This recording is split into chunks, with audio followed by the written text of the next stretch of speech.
السلام عليكم ورحمة الله. بسم الله والصلاة والسلام على رسول الله وعلى آله وصحبه ومن والاه ثم أما بعد.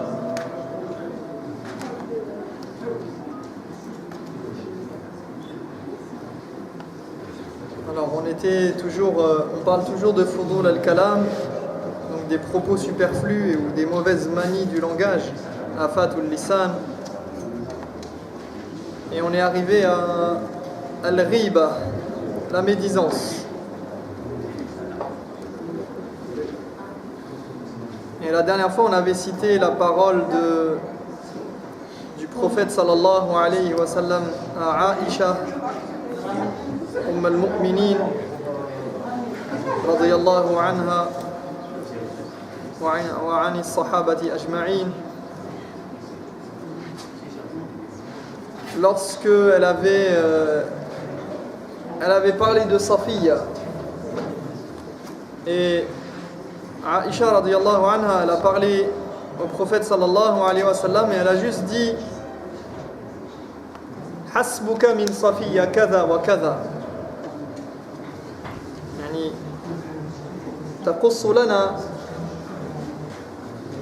السيدة عائشة هذه القصة. قالت قلت للنبي صلى الله عليه وسلم حسبك من صفية كذا وكذا. Donc elle a dit au prophète sallallahu alayhi wa sallam concernant Safiya, sa coépouse,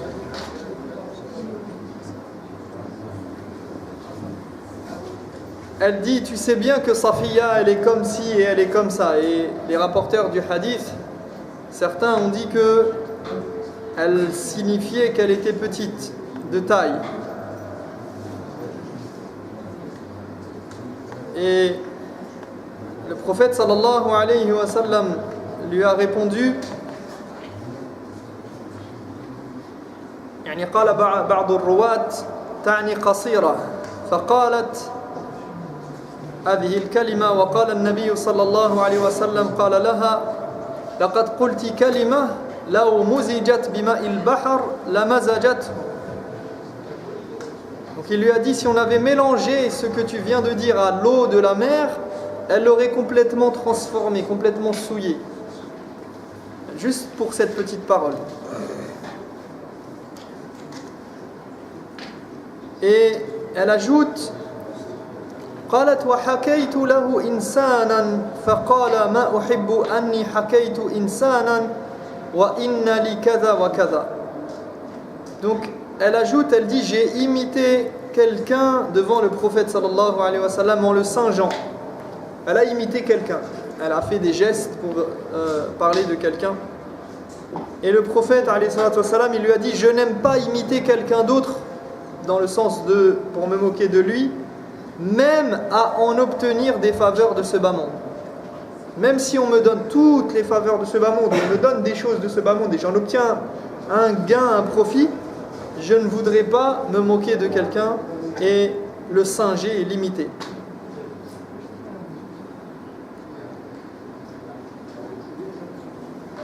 Et donc on va voir ici, on continue ce que dit l'auteur.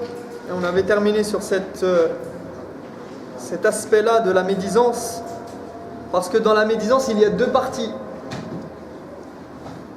ou si on peut dire trois parties en incluant la personne absente. Donc il y a la personne qui parle en mal de quelqu'un, il y a cette personne dont on parle en mal qui est absente, et il y a la personne qui écoute et qui absorbe et qui est présente et qui entend ce discours. فقال واعلم أن المستمع للغيبة شريك فيها ولا يتخلص من إثم سماعها إلا. فالآن سوف يقول كيف يتخلص السامع من هذا الداء ومن هذه الآفة ومن هذا الإثم. يقول إلا أن ينكر بلسانه فإن خاف فبقلبه وإن قدر على القيام أو قطع الكلام بكلام آخر لزمه ذلك. Il nous dit par ailleurs, sache que celui qui prête l'oreille est complice de la médisance. Et comme j'avais dit la dernière fois, parce que lorsqu'on écoute, on donne de l'eau au moulin. On alimente la discussion. Même si on écoute et qu'on se tait et qu'on ne parle pas, eh bien on donne la possibilité à quelqu'un, à la personne de vider son sac, de parler, de continuer et d'aller jusqu'au bout de ce qu'elle avait à dire. Et d'ailleurs, malheureusement, un péché en entraînant un autre, souvent la personne qui commence à parler de quelqu'un, elle dit « Ah, au fait, j'ai oublié de te parler d'un tel aussi. » Tu commences avec quelqu'un et tu finis par faire tout le quartier, toute la mosquée. Et donc tu l'encourages. Et donc il nous dit, et il ne peut s'en sortir, cette personne qui écoute, elle ne peut s'en sortir qu'en montrant son désaccord verbal. Premièrement. Comment elle s'en sort et comment elle se dégage de toute responsabilité. Elle doit montrer son désaccord verbal. Elle doit dire, là je ne suis pas d'accord avec toi, ou arrête tout de suite de parler. Ou elle doit dire quelque chose de sorte, je sais que c'est dur, je sais que c'est pas facile. ولكن لا بد أن نجاهد أنفسنا على ذلك ونبذل كل الجهد في تحقيق هذا المقام. On doit, en tant que musulman, c'est important, on l'a dit, on a montré les méfaits de la médisance et l'importance auprès d'Allah subhanahu wa ta'ala de l'honneur du musulman et de préserver l'honneur du musulman. Donc le musulman, il doit faire l'effort. C'est pas facile, je sais que c'est pas facile. Mais on doit essayer. Quand la personne, elle commence à nous parler de quelqu'un en mal, il faut qu'on commence à se sentir mal, nous-mêmes, et à essayer de transformer, de changer la situation. Faut qu'on trouve la force nécessaire pour dire on pourrait arrêter de parler de ce sujet, ou tu peux parler de quelqu'un d'autre, t'as pas quelque chose d'autre à me dire sur cette personne, de mieux, ou essayer de réduire le mal en tout cas, qui est dit. Donc il dit, en montrant son désaccord verbalement, et regardez عن أسماء بنت يزيد رضي الله عنها قالت قال رسول الله صلى الله عليه وسلم من ذب عن عرض أخيه بالغيبة كان حقا على الله أن يعتقه من النار.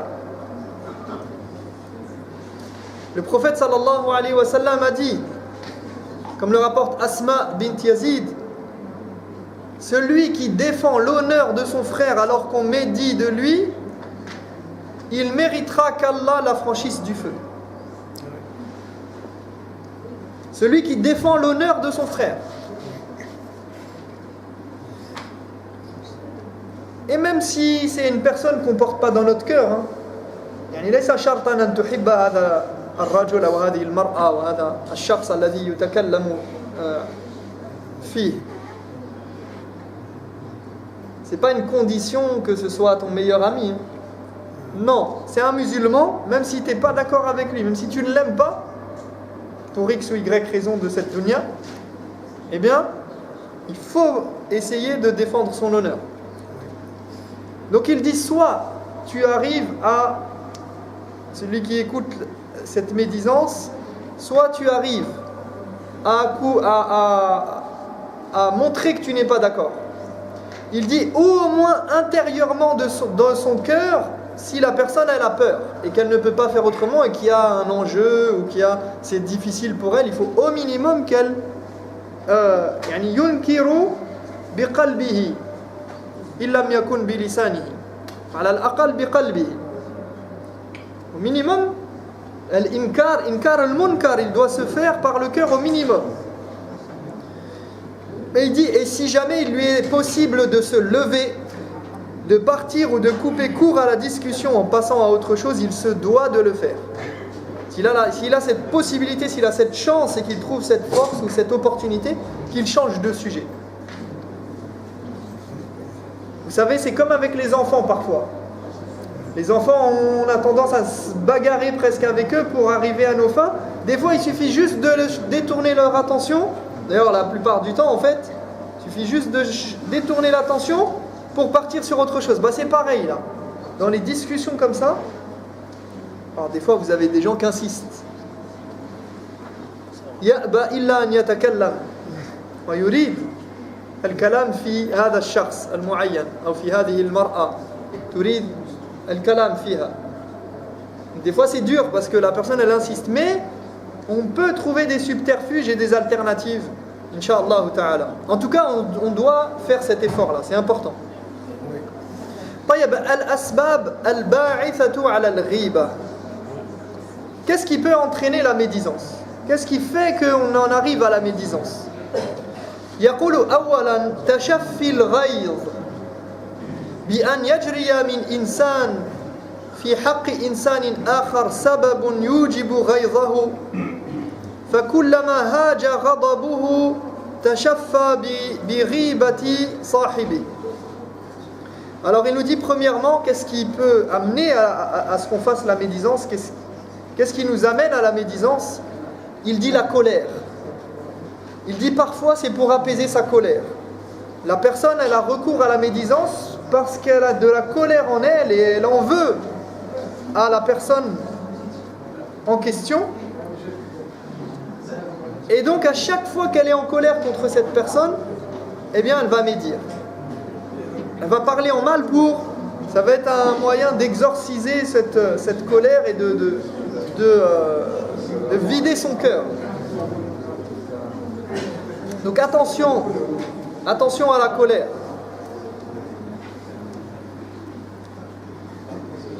كما وصى النبي صلى الله عليه وسلم هذا الرجل الذي قال أوصني قال لا تغضب قال أوصني لا تغضب قال أوصني لا تغضب. Ce conseil qu'il a donné le prophète sallallahu alayhi wa sallam, on en a déjà parlé dans ces cours-là.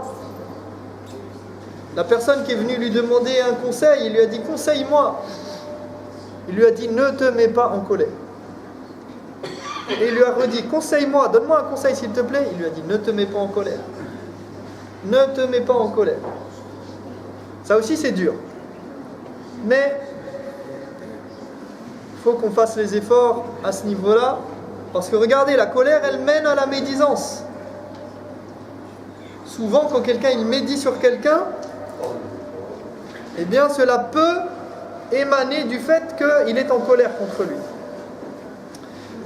ثانيا من البواعث على الغيبة موافقة الأقران ومجاملة الرفقاء ومساعدتهم فإنهم إذا كانوا يتفكهون في الأعراض رأى هذا أنه إذا أنكر عليهم أو قطع كلامهم استثقلوه ونفروا منه فيساعدهم ويرى ذلك من حسن الصحبة. Deuxièmement, vouloir à tout prix conforter ses collègues, ne pas contredire ses amis et les aider.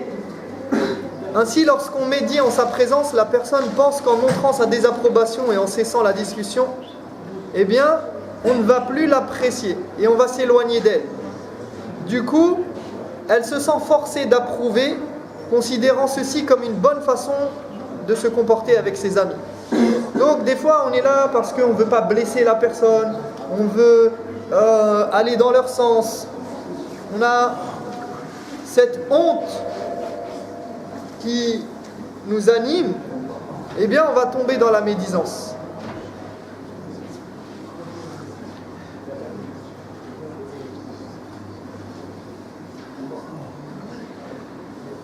Pour aller dans le sens de ceux qui vivent avec nous, de ceux qui sont à nos côtés, pour embellir certaines situations, eh bien on va être amené à commettre de la médisance. ثالثا إرادة رفع نفسه بتنقيص غيره فيقول فلان جاهل وفهمه ركيك ونحو ذلك وغرضه أن يثبت في ضمن ذلك فضل نفسه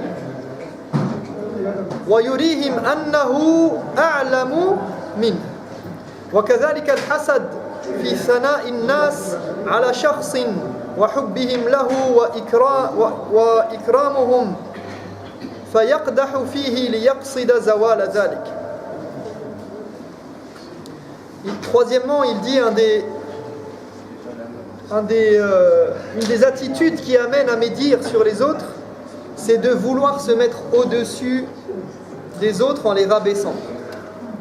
Vouloir montrer qu'on est meilleur, vouloir se mettre au-dessus, qu'on nous place au-dessus des autres, du coup on se sent obligé de faire quoi? De rabaisser l'autre. Donc la personne elle fait quoi? Elle rabaisse l'autre, elle l'écrase. Pourquoi? Pour qu'elle puisse briller, pour qu'elle puisse se sentir exister. Mais subhanallah, Allah risque de faire le contraire de ce qu'il voulait. Et combien de personnes ont subi la médisance et malgré tout les gens n'ont fait que les aimer davantage. Bi amrillah. يعني كثير من الناس كان بعضهم يغتابه ويشتمه ويقول فيه كذا وكذا ثم وتجد الناس لم يزدادوا إلا حبا له واحتراما. لماذا؟ لأن هذا أمر من عند الله تبارك وتعالى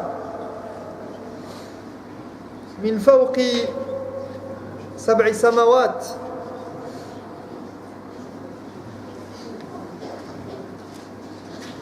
C'est un ordre d'Allah. Tu as beau dire ce que tu voudras sur une personne et médire toute la journée, si Allah subhanahu wa ta'ala il a voulu, parce qu'il dit au ciel j'aime un tel, alors aimez-le à votre tour. Inni uhibbu fulanan fa ahibbah فيحبه جبريل ثم ينادي في السماء إن الله يحب فلانا فأحبوه فيحبه أهل السماء ثم يضع له القبول في الأرض فيحبه أهل الأرض. Comme dans le fameux hadith où il est dit que lorsqu'Allah il aime quelqu'un, il appelle Jibril et il lui dit Ya Jibril, j'aime telle personne sur terre. Et alors Jibril, il appelle les anges dans le ciel et il les avertit, il dit Allah aime un tel du haut des 7 cieux, alors aimez-le à votre tour. Et ensuite, cet appel et cet amour qui provient du ciel descend sur terre et Allah subhanahu wa ta'ala il fait que cette personne elle a al-qaboul fil ard. Elle est appréciée et acceptée par les gens. Pourquoi? Parce que Allah subhanahu wa ta'ala il a donné cet ordre. Alors tu peux dire du mal de cette personne autant que tu veux toute la journée. Si Allah il a voulu que les gens l'aiment, les gens l'aimeront. Donc il dit vouloir se mettre au-dessus des autres en les rabaissant, en disant par exemple ah c'est un ignorant, il ne connaît rien, il ne comprend pas bien telle et telle chose. Et le but étant ici de montrer qu'il est mieux que l'autre et qu'il a plus de connaissances. Ah, laisse tomber, il ne comprend rien, lui. Za'man, masha'Allah. Hein, je suis mieux que lui. C'est moi qui ai tout compris. De même, il nous dit quand la personne est jalouse qu'on vante quelqu'un d'autre, qu'on vante ses mérites, qu'on l'apprécie, qu'on l'aime et qu'on l'admire. Elle se met à la critiquer pour que les gens arrêtent de l'encenser. Tu parles de quelqu'un, et c'est vrai, des fois ça peut arriver, il y a cette jalousie-là qui naît dans les cœurs. On a sallallahu tabaraka wa ta'ala yaqiyana min al-hasad wa an yutahhira qulubana min al-hasad. On demande à Allah qui nous préserve de cette jalousie, de cette envie qui peut naître dans nos cœurs lorsqu'on parle de quelqu'un. Et que vous avez quelqu'un qui dit ah mashallah telle personne, regardez comment elle est, regarde comment elle est, et on encense cette personne, on vante ses mérites, et bien la personne elle se sent jalouse et elle commence à la critiquer. Et encore une fois, pour se sentir, parce qu'elle se dit, comment ça, lui il est mieux que moi, Zama. رابعا اللعب والهزل فيذكر غيره بما يضحك الناس على سبيل المحاكاة حتى إن بعض الناس يكون كسبه من هذا. واستدل العلماء على تحريم ذلك بحديث عائشة الآن في الذكر. Quatrièmement, la plaisanterie. Parfois, on fait de la médisance à cause de la plaisanterie. On parle de quelqu'un pour faire rire les autres, en se moquant de lui, en l'imitant. Et il nous dit, et certains en font même leur métier. Effectivement, le métier de comique, eh bien, selon ce que la personne en fait, eh bien, parfois elle est amenée à médire de certaines personnes, à parler en mal des gens, à les singer pour faire rire, et c'est ainsi qu'elle gagne son argent. Et sachez que à partir du hadith, sur la base du hadith de Aïcha que j'ai cité au départ, où elle a singé quelqu'un en présence du prophète sallallahu alayhi wa sallam, les savants ont établi l'interdiction de faire rire les gens et en se moquant de quelqu'un et en médisant sur elle et d'en faire son métier.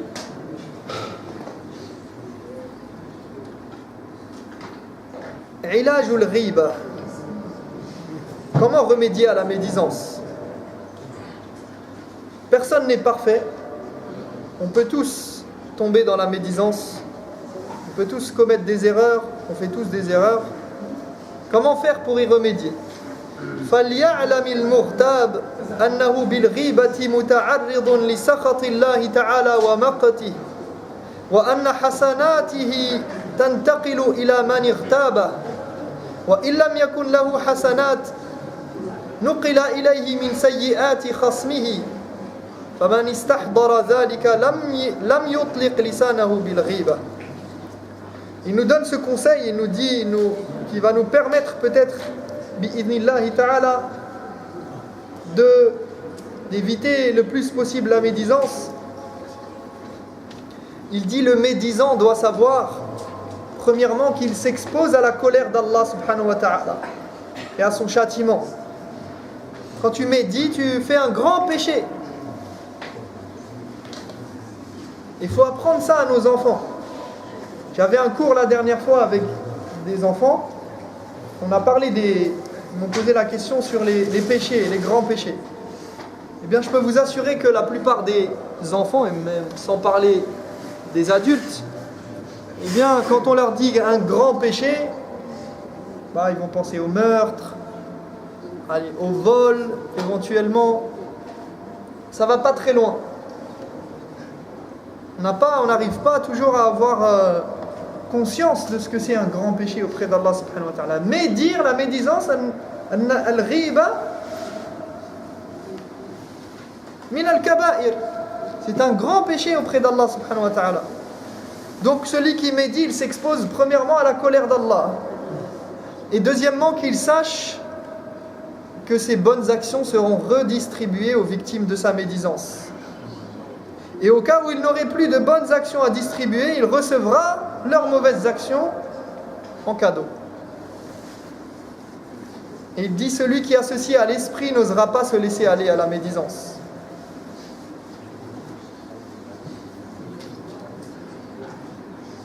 Je termine juste ce passage. وينبغي إذا عرضت له الغيبة أن يتفكر في عيوب نفسه ويشتغل بإصلاحها ويستحي أن يعيب وهو معيب كما قال بعضهم فإن عبت قوما بالذي فيك مثله فكيف يعيب الناس من هو أعور وإن عبت قوما بالذي ليس فيهم فذلك عند الله والناس أكبر. Il dit en outre, s'il est tenté par la médisance, il doit se rappeler ses propres défauts et focaliser sur la réforme de sa propre personne et ressentir qu'il aurait honte de critiquer les autres alors qu'il a plein de défauts. Et quelqu'un a dit, tu parles des gens alors que tu es loin d'être parfait. Comment ose-t-on parler quand soi-même on est plein d'infirmités? Et si tu critiques les gens pour ce qu'ils n'ont pas fait, c'est encore plus grave aux yeux d'Allah et du monde entier. فَلْيَنْظُرْ فِي السَّبَبِ الْبَاعِثِ عَلَى الْغِيبَةِ فَيَجْتَهِدْ فِي قَطْعِهِ فَإِنَّ عِلَاجَ الْعِلَّةِ يَكُونُ بِقَطْعِ سَبَبِهَا. Chacun doit donc chercher la cause qui le pousse à médire pour pouvoir cesser, car c'est en connaissant les raisons et en les évitant que l'on pourra y remédier. نسأل الله تبارك وتعالى أن يوفقنا لما يحب ويرضى وأن يطهر ألسنتنا من الكذب والغيبة والنميمة إنه ولي ذلك والقادر عليه وسبحانك اللهم وبحمدك أشهد أن لا إله إلا أنت أستغفرك وأتوب إليك وجزاكم الله خيرا.